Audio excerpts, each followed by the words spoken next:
Bonjour et bienvenue sur Mediapart.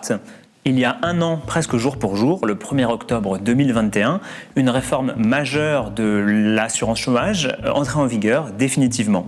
Aujourd'hui, 12 mois après, le gouvernement souhaite lancer une nouvelle réforme et même aller très vite. Les syndicats sont opposés à cette nouvelle réforme car ils craignent qu'elle fasse plus de mal aux demandeurs d'emploi et aux travailleurs précaires. On va en débattre tout de suite avec nos invités. Cette émission est en accès libre, alors abonnez-vous car il n'y a que vos abonnements qui peuvent la financer. À l'air libre, l'émission de Mediapart, c'est parti.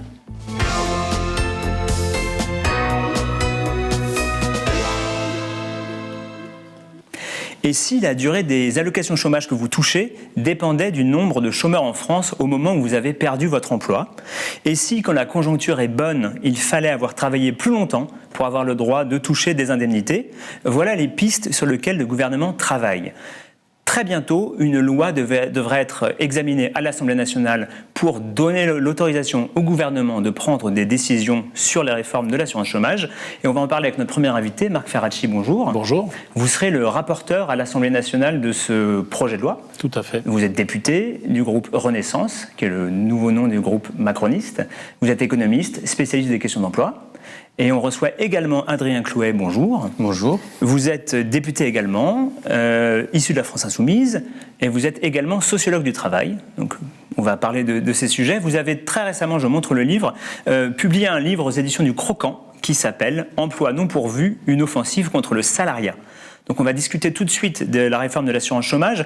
Pour commencer, pour comprendre de quoi il s'agit, le plus simple sans doute, c'est d'écouter le ministre du Travail, Olivier Dussopt, qui la résumait le 7 septembre sur France Info.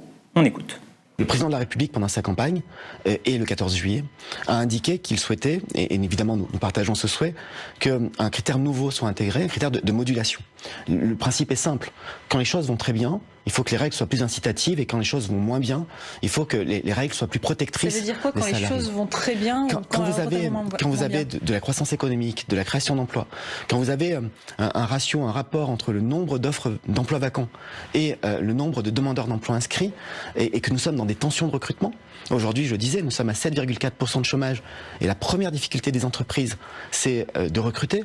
Nous avons entre 300 et 400 000 emplois qui sont vacants aujourd'hui. Donc aujourd'hui, ça va pas bien. Aujourd'hui, ça va très bien. Ça va si la réforme s'appliquait aujourd'hui, on durcirait. On durcirait parce que nous sommes dans un contexte où nous créons plus d'emplois qu'il n'y a de propositions, qu'il n'y a de capacité à recruter, et nous devons inciter au retour à l'emploi. Alors, durcir les règles de l'assurance chômage, inciter au retour à l'emploi, règles protectrices, incitatrices. Alors, Marc Ferracci, peut-être vous pouvez nous dire quels sont les mécanismes qui sont manifestement dans la tête du ministre et du gouvernement et du chef de l'État Emmanuel Macron, sans doute pour changer les règles. Qu'est-ce qui va se passer? Qu'est-ce que vous aimeriez voir passer? Je ne suis pas dans la tête du ministre ni dans celle du président. Rappelez, avant peut-être de parler de cette idée de modulation qui est évidemment au cœur de la réforme, que le projet de loi sur lequel nous allons, avec mon collègue, avoir à discuter dans les prochains jours, est un projet de loi qui a d'abord pour objectif de prolonger les règles actuelles. Et ça, c'est un élément très important parce que ces règles sont assises aujourd'hui sur un décret et ce décret prend fin au 1er novembre. Absolument. Donc si on ne fait rien au 1er novembre, il n'y a plus de base juridique pour indemniser les chômeurs. Et ça, évidemment, c'est une situation qu'on veut éviter. Mais au-delà de la prolongation des règles actuelles, il y a effectivement ce que le ministre vient d'indiquer, l'idée de moduler certaines de ces règles. On va parler de ce que peuvent être ces règles qu'on modulera en fonction de la situation du marché du travail. L'idée, elle a été dite, c'est que quand la situation du marché du travail est bonne, alors le critère, il est à définir et il est en discussion aujourd'hui à l'intérieur du gouvernement. Il le sera avec les partenaires sociaux dans les jours qui viennent puisque des concertations vont débuter. Le critère qui définit la situation du marché du travail, ça peut être les créations d'emplois, ça peut être le taux de chômage. À titre personnel, je suis plutôt favorable à ce qu'on ait un critère assez simple, assez incontestable. Le taux de chômage au sens du Bureau international du travail, c'est un indicateur qui est produit par l'INSEE et qui ne fait pas débat dans sa construction méthodologique. Mais tout ça est en débat. Et ensuite, la deuxième question, c'est quels sont les paramètres que l'on fait bouger. Alors, le ministre a été très clair, pas dans l'extrait que vous venez de donner, mais dans ses autres interventions. Il a dit qu'on ne toucherait pas au montant de l'allocation. Donc il reste d'autres paramètres que l'on peut faire bouger. Il y a la durée d'indemnisation, il y a ce qu'on appelle le seuil d'éligibilité, c'est-à-dire combien de mois vous devez travailler pour être éligibles à l'assurance chômage. Aujourd'hui, vous avez besoin de travailler 6 mois sur les 24 derniers. On peut imaginer que dans une situation où le chômage, ou en tout cas la situation du marché du travail est meilleure, ces 6 mois deviennent 7, 8 mois. Et à l'inverse, si la situation du marché du travail se dégrade, eh bien qu'on demande moins aux salariés pour devenir indemnisés.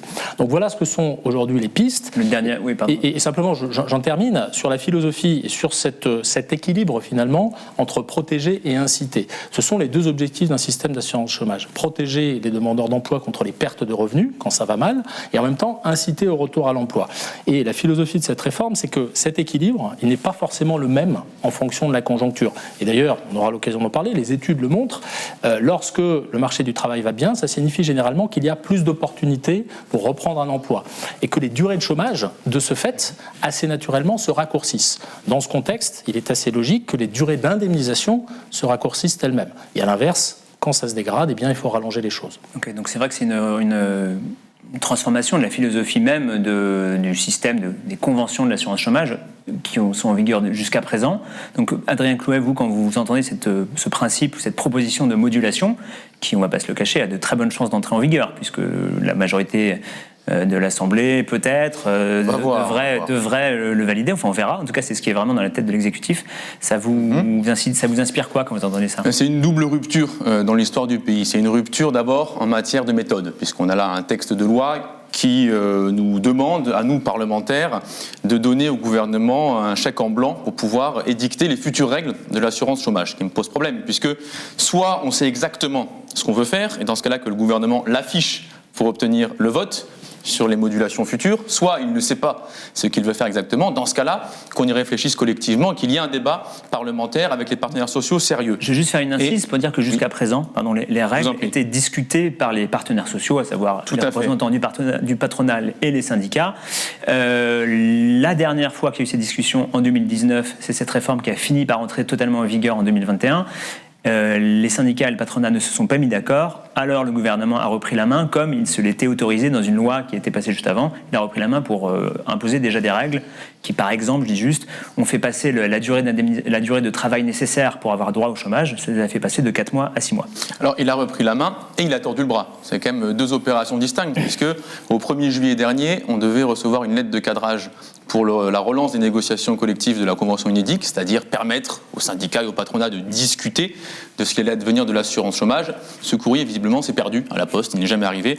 Donc ça rendait évidemment très compliqué de conduire les négociations. Et la seconde rupture qu'on a connue, à côté de la rupture de méthode, c'est une rupture de contenu. Puisque, vous l'évoquiez à l'instant, le projet gouvernemental consiste à moduler les droits à l'indemnisation chômage. Alors on pourra discuter des différents paramètres que vous mentionnez, consiste à les moduler en fonction de la conjoncture. Or, ça me paraît quelque chose de tout à fait injuste dans la mesure où la conjoncture n'est jamais la même pour tout le monde. Est-ce que ça signifie que lorsqu'il y aura une baisse du taux de chômage qui sera conduite par exemple par la Bretagne, on va durcir les droits en Guadeloupe ? Est-ce que ça veut dire que lorsqu'on embauchera des fleuristes, on va réduire les droits des personnes qui sont caristes dans l'industrie ?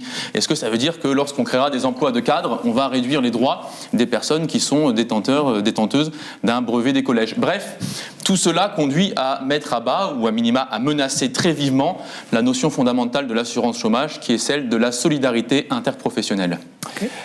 Alors, je vais répondre à la fois sur la méthode et sur le contenu. Ce que vous dites est inexact. Ce que vous dites est inexact sur la méthode parce qu'effectivement, l'État va, si ce projet de loi est voté, continuer d'agir par décret, comme il le fait depuis maintenant un certain nombre de mois. Et ça, c'est la loi qui l'a prévu. Le Parlement n'a jamais, en France, eu la capacité à définir les règles de l'assurance chômage. Le gouvernement a souhaité pouvoir prolonger les règles actuelles jusqu'à la fin 2023, c'est ce qui est écrit dans le projet de loi, après avoir discuté de cela avec les partenaires sociaux. Donc quand on dit que la méthode consiste à tordre le bras aux partenaires sociaux, c'est inexact. Pourquoi c'est inexact ? Parce que les partenaires sociaux, d'abord, admettent. Parmi les partenaires sociaux, il y a les organisations syndicales, mais aussi les organisations patronales. Je crois que de manière assez convergente, ils admettent que la précédente réforme, ayant mis du temps à être mise en œuvre, du fait du Covid, et puis aussi du fait de certains recours juridiques, il faut se donner le temps d'en mesurer les effets. Et ça justifie de prolonger les règles. De ce point de vue, il y a un consensus. Et le deuxième élément de consensus entre les partenaires sociaux qui justifie la méthode du gouvernement, c'est que tout le monde souhaite se mettre autour de la table et discuter de la gouvernance du système. C'est-à-dire, au fond, qui prend les décisions dans l'assurance chômage. Est-ce que c'est l'exécutif ? Est-ce que ce sont les partenaires sociaux ? Est-ce qu'il faut donner un rôle plus important au Parlement ? Je pense que c'est un sujet et une discussion qu'il faudra que nous ayons collectivement dans les prochaines semaines et les prochains mois. Et ces sujets de gouvernance vont être abordés dans les prochaines concertations qui vont avoir lieu entre le ministre et les partenaires sociaux. C'est la raison pour laquelle on avait besoin de temps. Et quand on dit qu'on a tordu le bras en prolongeant les règles actuelles, eh bien, on dit quelque chose d'inexact parce qu'il y a sur ces deux aspects un consensus. Sur le contenu, vous nous dites que c'est une rupture profonde avec la philosophie de l'assurance chômage. Effectivement, si on intègre dans les règles de l'assurance chômage des critères qui bougent de manière presque automatique, c'est-à-dire au moment où on atteint un seuil de taux de chômage, on a un système différent. Mais j'attire votre attention néanmoins sur le fait que toutes les conventions d'assurance chômage qui ont été négociées par les partenaires sociaux au fil des ans, eh bien, se sont données pour but précisément de s'adapter à la conjoncture. Je vous donne un exemple. La convention qui a été négociée en 2008, qui est rentrée en vigueur en 2009, qui a ramené à 4 mois ce fameux seuil d'éligibilité. Il faut savoir qu'avant, c'était 6. Eh bien, cette convention, elle a été prise dans des conditions qui étaient particulières, qui étaient celles de la crise de 2008, et qui justifiaient peut-être de baisser le seuil d'éligibilité. Ce qu'on s'apprête à faire, ce que le gouvernement s'apprête à faire s'il met ses projets à exécution, c'est au fond d'institutionnaliser ce processus. Donc je pense qu'il n'y a pas de rupture fondamentale sur la méthode, et sur le fond, j'en terminerai avec ça, l'idée de moduler les règles en fonction de la conjoncture a du sens. Il faudrait rappeler quand même que certains pays, pas tous évidemment, mais certains pays pratiquent ceci, avec des fortunes diverses. Et lorsque vous évoquez, pour terminer, l'argument selon lequel cette modulation eh bien, s'appliquerait de manière inéquitable, puisque d'un territoire à l'autre, le taux de chômage ou la création d'emplois n'est pas la même. Est-ce que les règles de l'assurance chômage aujourd'hui sont territorialisées ? La réponse est non. Mais justement... La réponse est non. Elles ne sont pas territorialisées, elles ne l'ont jamais été. Et le fait de moduler ces règles en fonction de la conjoncture, de ce point de vue, ne constituerait pas une rupture. Et encore une fois, si on module les règles en fonction de la conjoncture, c'est parce qu'on sait, c'est ce que nous disent les chiffres, que lorsque le taux de chômage monte ou lorsqu'il baisse, en réalité, même s'il peut y avoir quelques exceptions, mais en réalité, cette dynamique se vérifie dans tous les territoires. Et c'est la raison pour laquelle des pays comme les États-Unis ont un critère fédéral. Et les États-Unis sont un pays plus vaste, plus divers que nous en termes de marché du travail, qui s'applique un petit peu partout. Donc je pense qu'il faut faire la part des arguments et garder en tête que cette idée de modulation, eh bien, elle a du sens économique, parce qu'encore une fois, cet équilibre entre protection et incitation, aujourd'hui, il n'est pas atteint. Mais je voudrais quand même contester un point assez formellement, c'est que le taux de chômage n'évolue pas de la même manière entre toutes les professions. Ce n'est pas vrai. Il n'est pas vrai que dans une même conjoncture, toutes les professions embauchent et toutes les professions... Je vous pose la même question alors. Est-ce que les règles de l'assurance chômage aujourd'hui sont différentes d'une profession à l'autre ? Évidemment non. Ça constituerait des ruptures d'égalité très profondes. C'est bien pour ça qu'on n'utilise pas un critère comme le taux de chômage qui conduit à des fortunes diverses d'une profession à l'autre pour moduler les droits. En réalité, ce qui va se passer là, c'est que les professions majoritaires imposeront leur dynamique économique aux professions minoritaires et qu'on va avoir des variations de droits qui ne seront pas liées du tout à l'état du secteur ou même à l'état de la conjoncture des salariés eux-mêmes, mais à ceux et à celles des voisins. J'ai une autre remarque là-dessus. Je voulais simplement dire, quand vous avez parlé de consensus parmi les partenaires sociaux, il faut quand même insister sur le fait que, ce qui est très rare, toutes les organisations syndicales, tous les syndicats de salariés, et même au-delà, ont écrit une lettre en commun pour dire qu'ils étaient contre l'idée de la modulation. Bien sûr, j'ai bien parlé de l'idée de prolonger les règles, s'agissant du consensus. Tout à fait. Je n'ai pas été jusqu'à dire qu'ils étaient sur la modulation. Sur la question de l'inégalité, de l'inéquité, il y a peut-être aussi une autre remarque, c'est que, bien sûr, on va dire quand la conjoncture économique est bonne, il y a plus de gens qui trouvent des emplois. Mais ceux qui ne trouvent pas d'emploi sont peut-être ceux qui, justement, n'arrivent pas à en trouver ou ne sont pas, je ne sais pas comment dire, qualifiés pour travailler à ce moment-là. Donc est-ce qu'il n'y a pas un problème de double peine ? À savoir, non seulement vous ne trouvez pas de travail et vous en trouvez moins facilement que les autres, mais en plus, comme globalement la situation économique va aller mieux, on vous donnera moins longtemps le droit aux allocations chômage. Vous avez raison de pointer cet élément fondamental et cette difficulté fondamentale de toute politique publique en matière d'emploi et d'assurance chômage en particulier, qui est que les gens sont différents. différents. Les gens sont hétérogènes, si on jargonne un petit peu. Ils n'ont pas tous la même capacité à retrouver un emploi, ils n'ont pas tous le même niveau de formation, ils n'ont pas tous les mêmes freins périphériques à surmonter, des sujets de garde d'enfants, de mobilité, de transport, de logement. Donc ça justifie que les politiques d'emploi s'inscrivent dans une stratégie globale et cohérente. J'ai eu l'occasion de le dire, le ministre a eu l'occasion de le dire, en particulier quand il a été auditionné par les parlementaires devant la Commission des affaires sociales.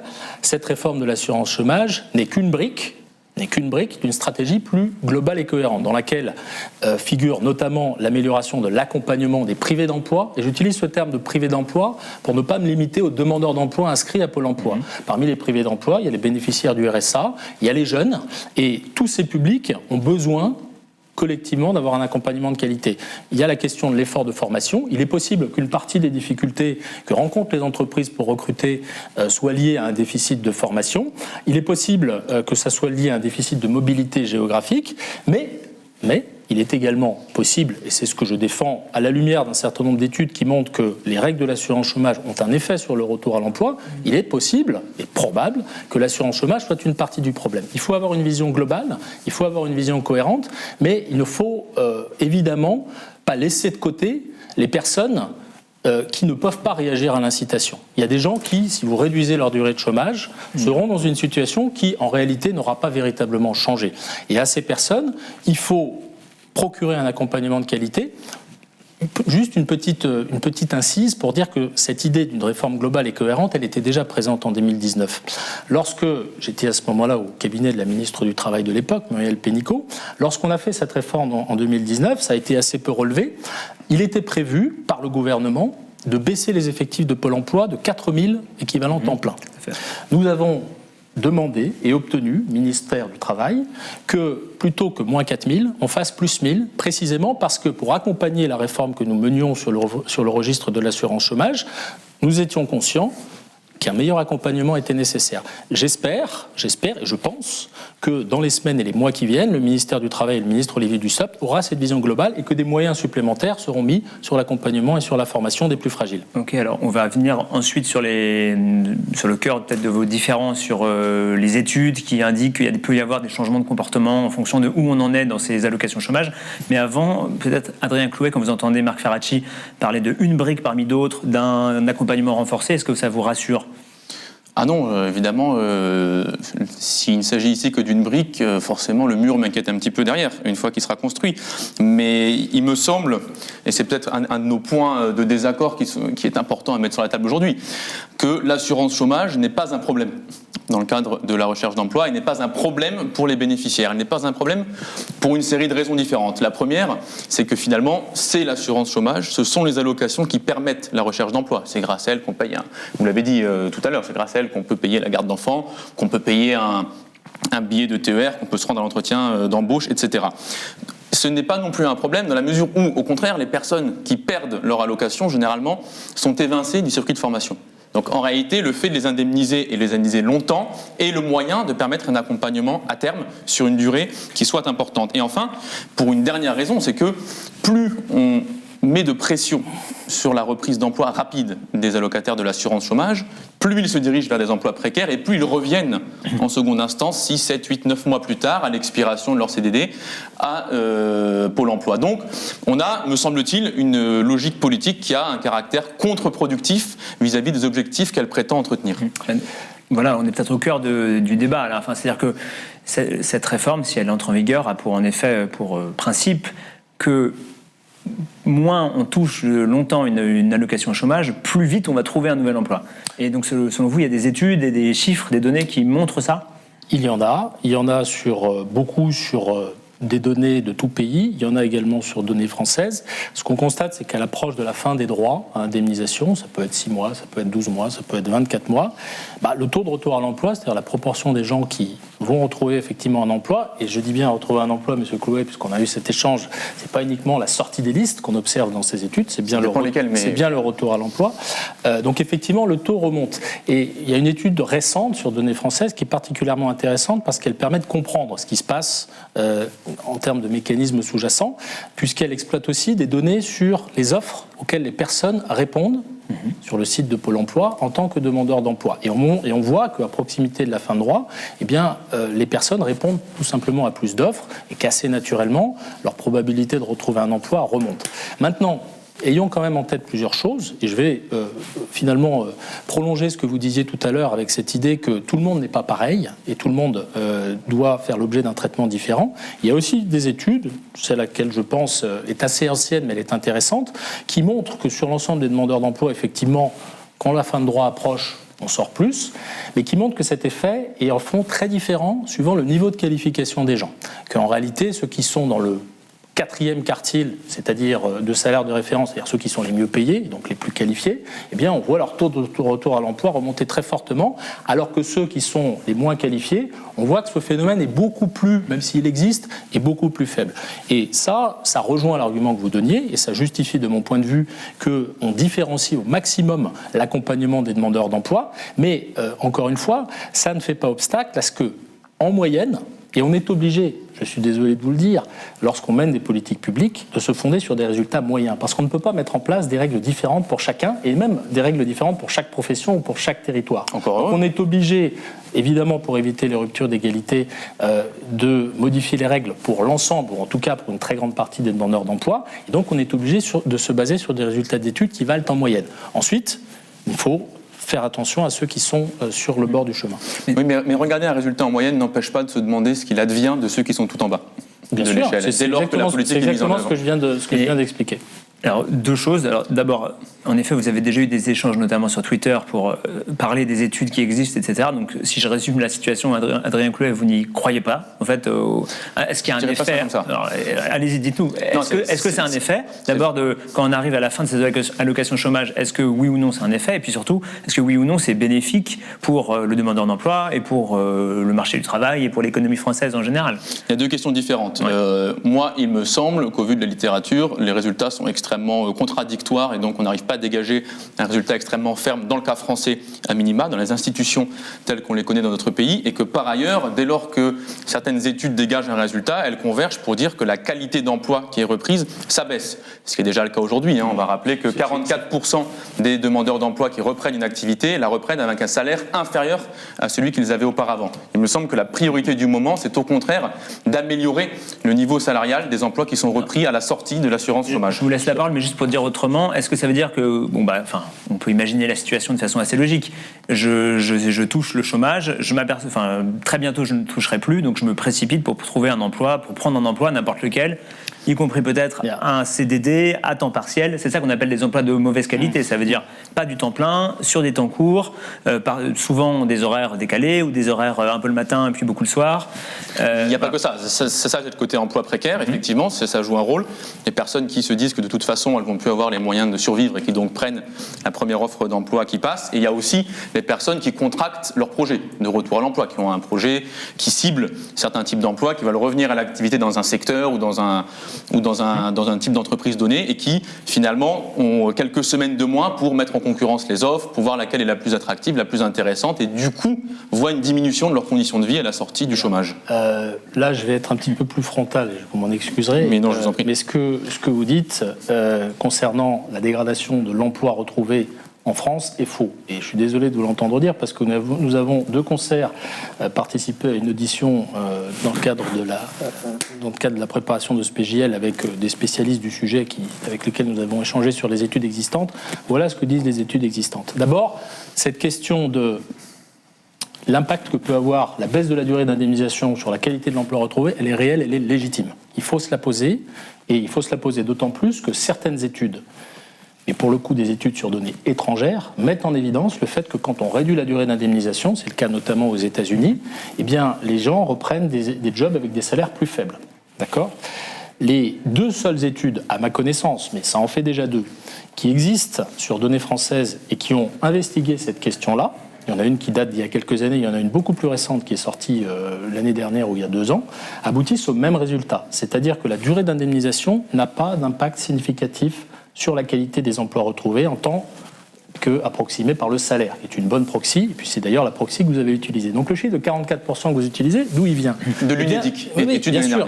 Et bien sûr, il vient d'études qui ne sont pas des études académiques, c'est-à-dire qui sont des statistiques descriptives qui ne permettent absolument pas d'établir une relation de causalité. C'est un modèle Logit. De causalité. Non, mais on va le faire un peu universitaire, mais pour le coup, c'est pas du descriptif, c'est une étude UNEDIC l'année dernière. Pardonnez-moi, mais si vous voulez rentrer dans ce registre-là, je vous invite à vous plonger dans ce qui permet d'établir véritablement la causalité, et le modèle, c'est un peu barbare ce qu'on raconte. Oui. Le modèle que vous évoquez ne le permet pas. Et si vous voulez, on peut faire de l'économétrie approfondie sur ce sujet, et je peux vous le démontrer.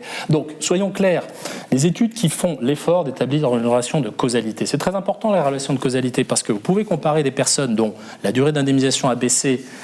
Si ces personnes n'ont pas les mêmes caractéristiques, eh bien, la situation dans laquelle elles se retrouvent ne reflètera pas la baisse de la durée. Mais il faut contrôler ces éléments-là, il faut contrôler aussi beaucoup d'autres éléments. Donc ça c'est vraiment quelque chose de très important. Donc je veux le dire, c'est un sujet, et on a eu l'occasion de se le dire, M. Clouet, sur lequel je pense qu'il faut continuer à faire des investigations, à faire des évaluations, à faire des études, mais en l'état actuel de nos connaissances, sur le cas français, il n'y a pas d'indication selon lesquelles la dégradation des emplois retrouvés serait manifeste. Et je pense qu'il y a une explication à ça par rapport à ce qu'on observe aux États-Unis, c'est qu'en France, la durée minimum d'indemnisation, elle est relativement longue par rapport aux États-Unis, et que ça peut servir, ça peut être suffisant pour avoir une recherche d'emploi plus efficace qu'ailleurs. Alors, allez-y, parce qu'on peut peut-être quand même parler de la question des emplois vacants. Enfin, c'est-à-dire qu'une des justifications, en tout cas dans le discours politique, dans le discours du ministre, pour dire il faut faire tout de suite cette réforme, alors que, comme vous dites, on n'a même pas eu le temps d'évaluer celle d'avant, on n'a pas tous les éléments, on n'est pas sûr.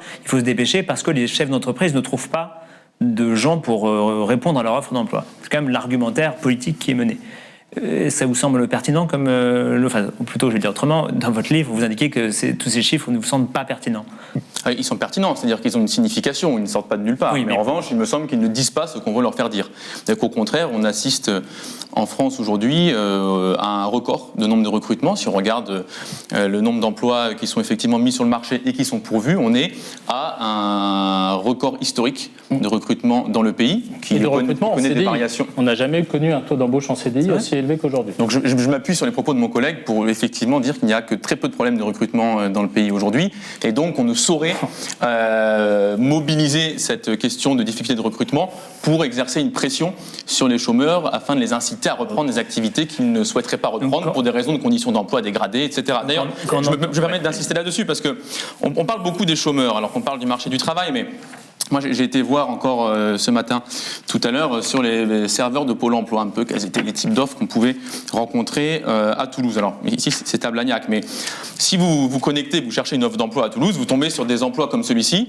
Il y a marqué CDD de 6 mois, 35 heures horaires normaux, salaire entre 400 et 2000 euros. Voilà, donc, et ça, j'en ai plein, on pourrait y discuter, c'est au-delà de l'exemple un peu marginal, ce sont des types d'emplois, des offres qui ont des caractéristiques illégales ou non conformes, qui pullulent aujourd'hui sur les serveurs de Pôle emploi, et je m'inquiète beaucoup que l'on pousse et que l'on contraigne les chômeurs à reprendre ce type d'offres pour effectivement réussir à pourvoir les postes qu'on évoque là, qui ne le seraient pas. Et je vais juste poursuivre pour vous, et je vous laisse la parole, j'ai un autre exemple, j'ai un exemple qui m'a beaucoup frappé, on a beaucoup parlé des conducteurs de cars scolaires, donc il y a une pénurie, où il y a eu un risque de pénurie de conducteurs de cars scolaires juste à la rentrée, on ne trouvait plus de chauffeurs, donc il y avait des problèmes il y aura eu ou il y a encore des problèmes pour acheminer les enfants à l'école, etc.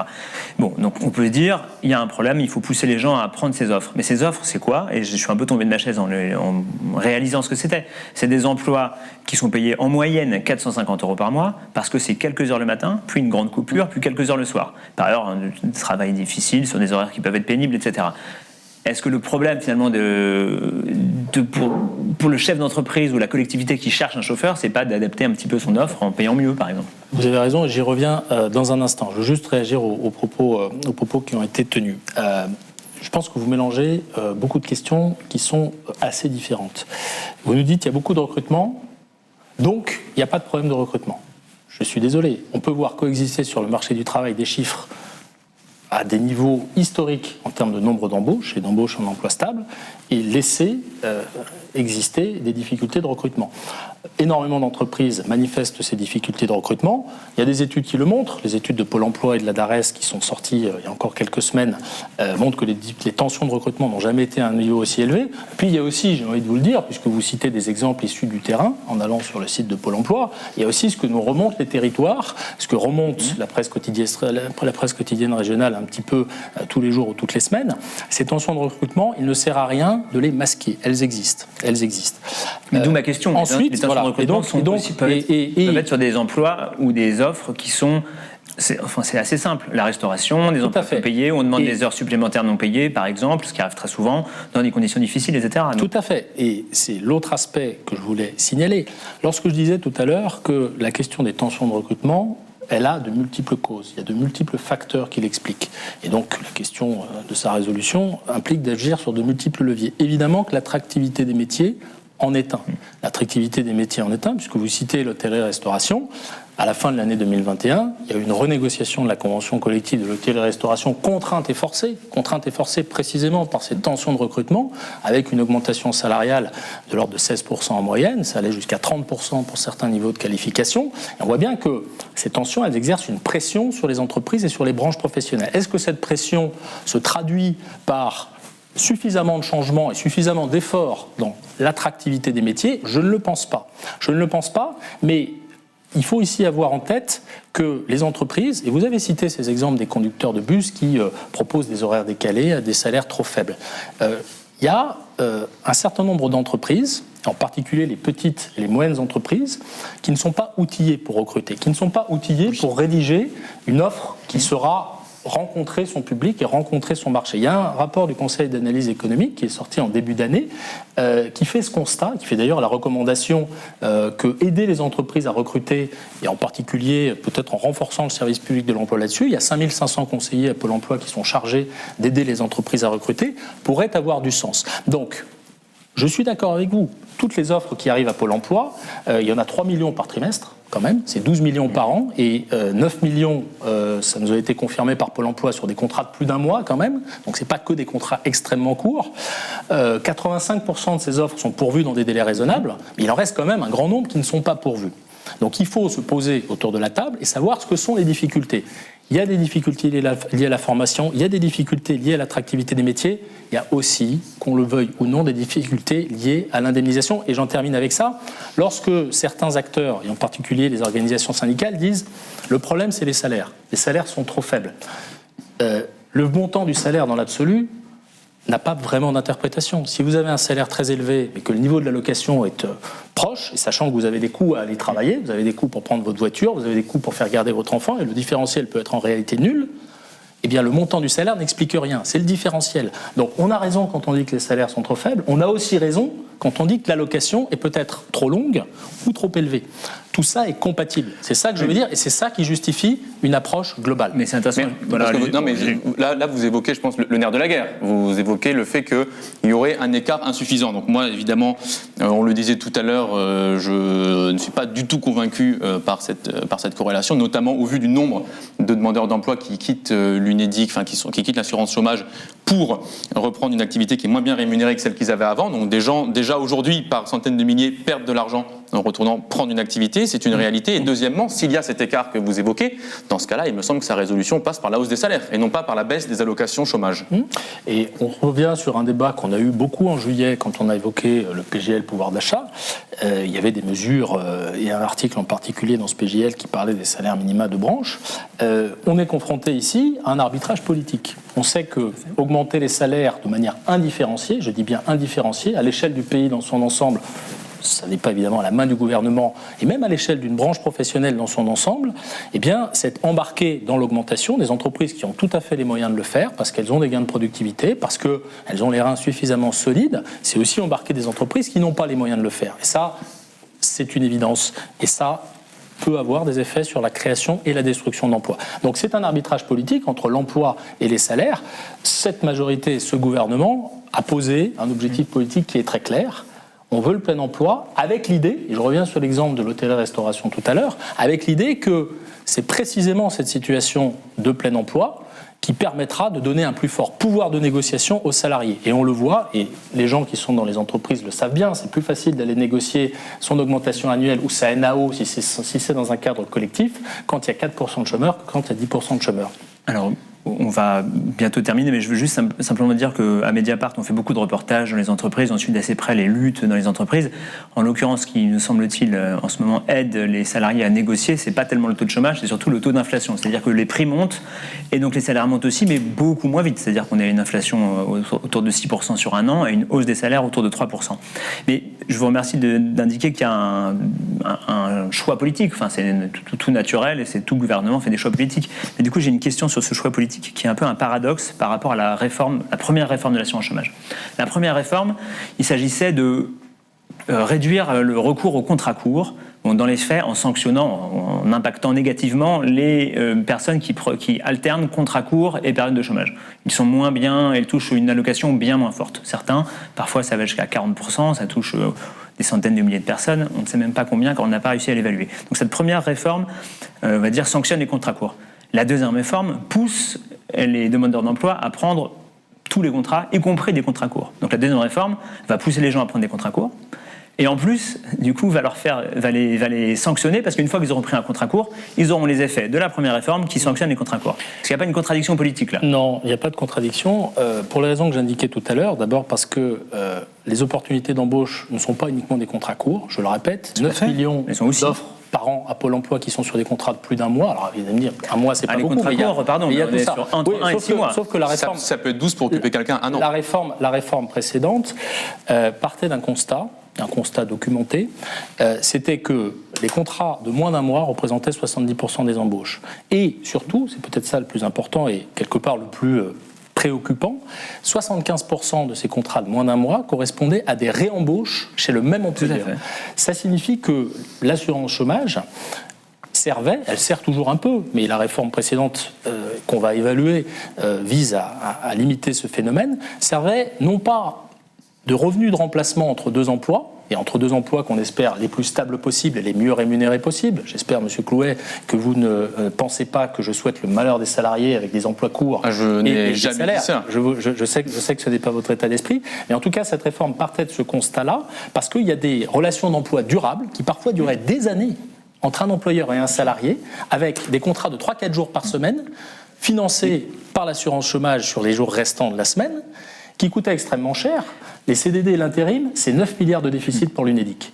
Tout ça avait une cohérence dans la réforme précédente. Et puisque vous évoquez la réforme suivante, eh bien, cette réforme a vocation non pas à se focaliser sur ces personnes-là, mais à donner une incitation à l'ensemble des salariés qui sont au chômage pour reprendre des jobs. Et il n'y a aucune focalisation particulière sur les contrats courts dans cette réforme. Mais les emplois, le nombre d'emplois disponibles, dans le nombre d'emplois disponibles, il y a en majorité des contrats courts. Adrien Clouet, ça vous inspire quoi, ces deux réformes l'une derrière l'autre ?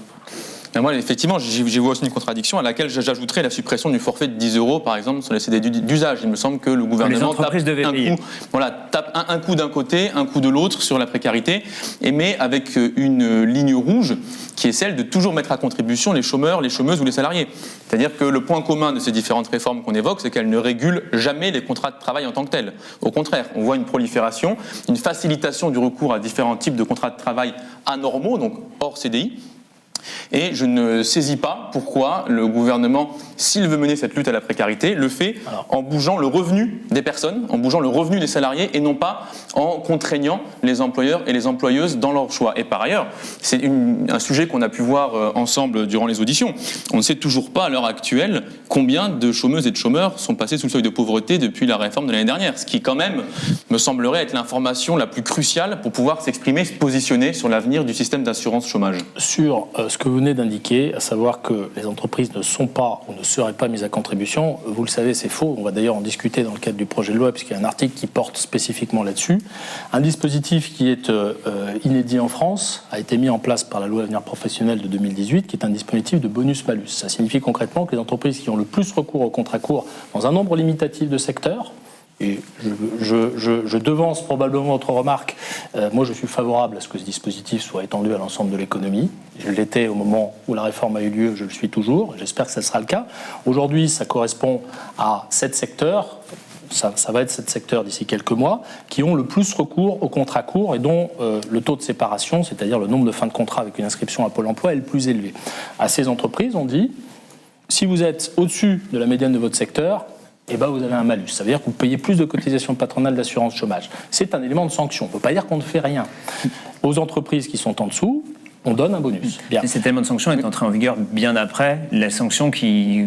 Alors, je ne suis pas d'accord avec vous. Donc, les conséquences concrètes sont arrivées. En gros, les entreprises doivent payer plus quand elles multiplient les contrats courts. C'est arrivé plus d'un an après la réforme qui touche les chômeurs et les demandeurs d'emploi. Alors, deux remarques. D'une part, les entreprises ont été contraintes depuis maintenant plus d'un an parce qu'on a observé leur comportement depuis plus d'un an. Donc, si elles voulaient éviter de payer un malus, il fallait quand même qu'elles agissent bien en amont.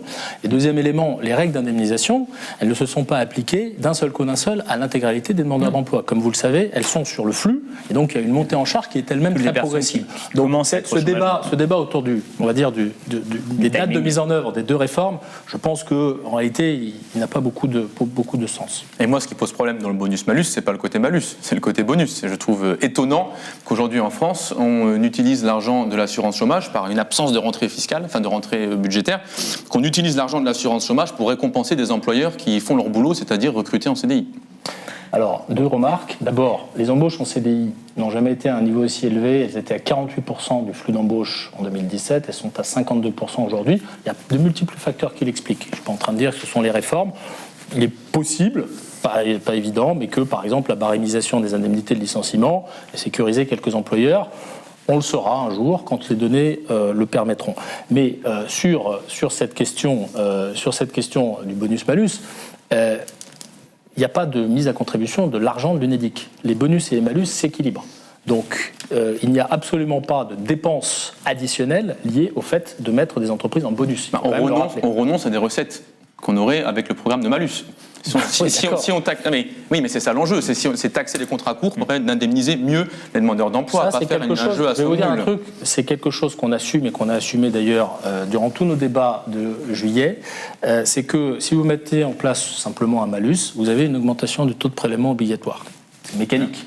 Oui, tout à fait. On a fait le choix, et encore une fois ici c'est un choix politique, de ne pas augmenter les prélèvements obligatoires, que ce soit sur les ménages ou sur les entreprises. On va se tenir à ce choix et c'est la raison pour laquelle on a choisi un système de bonus-malus. J'attire votre attention sur le fait que des pays, je parle encore des États-Unis, ont mis en place ce bonus-malus dans les années 30, dans des périodes où, à l'époque, c'était des gouvernements démocrates qui se saisissaient de ce sujet, avec l'idée qui est toujours présente aujourd'hui, que les employeurs doivent être responsables de la précarité qu'ils infligent. Eh bien, écoutez, moi je pense que ce dispositif doit prospérer, je pense qu'il doit s'étendre, je vais vous dire encore plus, et je vais sans doute pas me faire que des amis, parce que je ne me suis pas fait que des amis avec cette réforme, j'ai un petit peu contribué à porter sur les fonds baptismaux, notamment au sein du patronat.